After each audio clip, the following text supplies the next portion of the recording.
Good morning. Hebrews 11, verse 5. By faith Enoch was taken up so that he should not see death, and he was not found, because God had taken him. Now before he was taken, he was commended as having pleased God.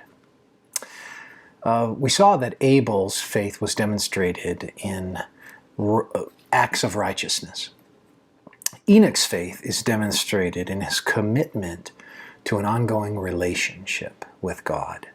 That relationship found such an intimacy that when in the Old Testament, in Genesis chapter 5, we see there, the text says something a little different than it says here. Now what's happening is verse 5 is following the Septuagint, often called the LXX, but the Septuagint. It's following that, and it's rendered, he was commended as having pleased God. But in the Hebrew, it says that Enoch walked with God, and he was not, for God took him.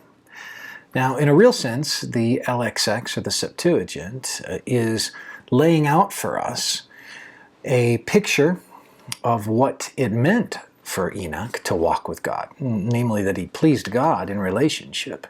The Old Testament gives us a neat picture of walking as a kind of relationship, a fellowship. It has this picture starts off that way in Genesis. God walked in the garden in the cool of the day is the picture. Now God doesn't have legs, but the idea is his presence moved and abided in relationship with Adam and Eve. Walking throughout the Bible has to do with living.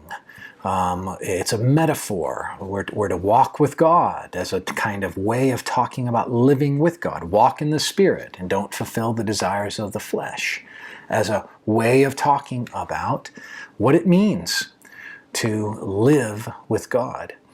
So Enoch, his faith was demonstrated in that he cultivated an intimacy with God, such an intimacy that God drew him to himself, brought him transdimensionally into his presence without ever dying.